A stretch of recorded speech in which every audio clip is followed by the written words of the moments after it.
Terkait soal eksepsi, dimulai dari eksepsi dari Nikita Mirzani yang soal dia merasa keberatan adanya menyebut sebagai ada penyelundupan pasal begitu Bang, dari yang awalnya 368 jadi 369 seperti itu. Apakah dalam hukum sendiri hal yang wajar atau tidak ketika ada koreksi dari pihak kejaksaan atas pasal yang diajukan oleh penyidik seperti itu Bang?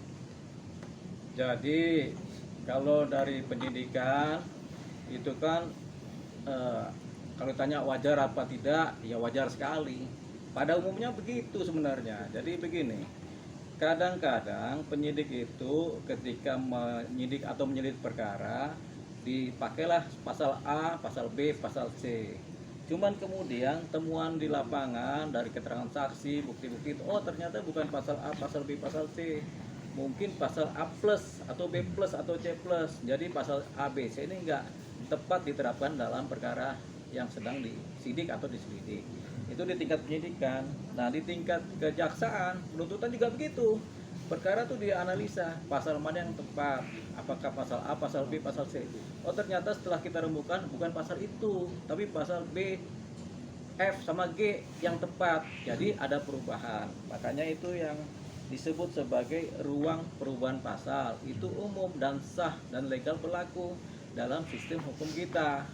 Nggak ada yang nggak legal begitu. Jadi makanya ada P18, P19 kan tujuannya itu penentuan pasal itu dari jaksa. Penyidik kasih pasal ini tapi jaksa pakai pasal ini. Kenapa yang lebih tepat ini?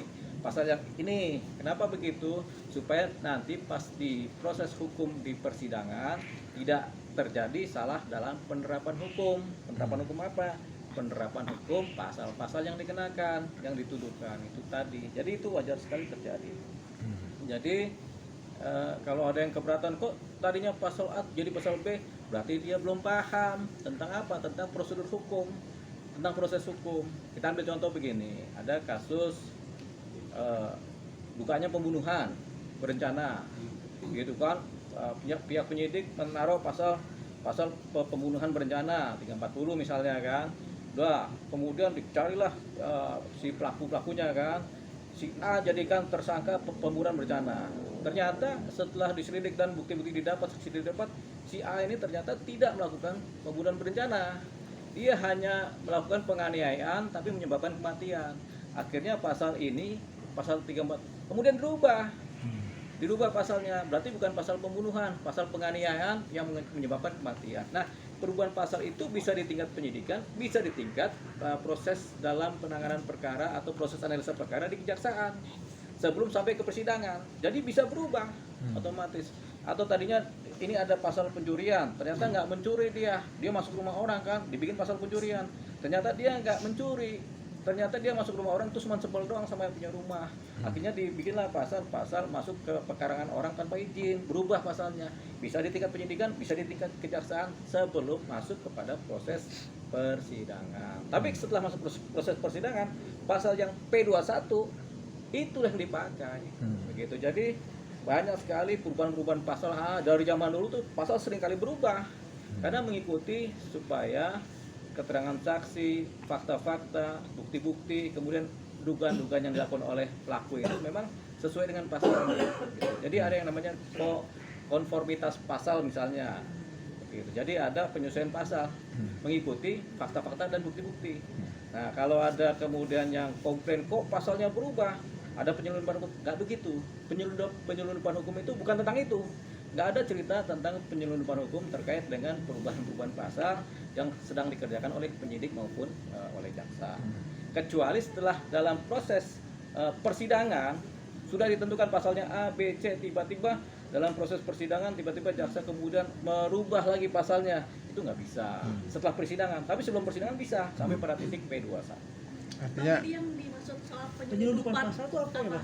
Nggak ada penyelundupan hukum nggak seperti itu. Penyelundupan hukum itu misalnya ada ini agak luas penyelundupan hukum ini.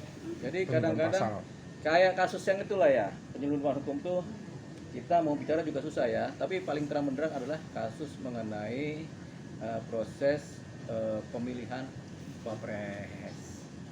Itu namanya penyelundupan hukum. Jadi ada tiba-tiba manuver merubah tata cara dengan aspek yang lain yang kemudian dianggap curang. Itu bagian dari penyelundupan hukum. Gitu. Itu contohnya ya, yang paling terang benderang. Bang, Ya. proses persidangan dalam ini pidana itu kan tadi jaksa dalam itunya mengatakan kalau dimulai dari dakwaan. Untuk dakwaan itu yang paling berkuasa itu ya kejaksaan gitu untuk menentukan pasal-pasalnya. Oh iya seperti dong. itu. Jadi pihak penyidik polisi mengajukan persangkaan tingkat pertama, kemudian pihak jaksa kemudian merapikan persangkaan tersebut nantinya menjadi suatu dakwaan. Dalam proses dari persangkaan kepada dakwaan ada proses namanya proses pencucian pasal, pencucian fakta, pencucian bukti, pencucian saksi, mana-mana yang masuk akal, mana-mana enggak, mana-mana yang related, mana yang enggak, mana-mana yang punya benang merah, mana yang enggak, mana-mana yang kemudian menampilkan suatu keadaan-keadaan tindak pidana, mana yang enggak. Jadi begitu. Jadi proses namanya pencucian. Jadi dicuci dulu sampai kemudian dari persangkaan, persangkanya ini dicuci menjadi kemudian bersih, baru masuk kepada posisi pendakwaan. Ketika pendakwaan berarti kan berkas P21. Pendakwaan dikirim ke persidangan, itu yang sudah mengunci. Dakwaan itu yang paling mengunci. Jadi bukan persangkaan di pihak kepolisian bukan, atau di tingkat pertama kejaksaan bukan, tapi di tingkat wilayah pendakwaan di persidangan setelah P21. Bang, ketika jaksa CPU membacakan segala macam bentuk tuntutan itu ya bang ya, dakwaan, dakwaan dan ada pasal-pasalnya, mungkin nggak bang?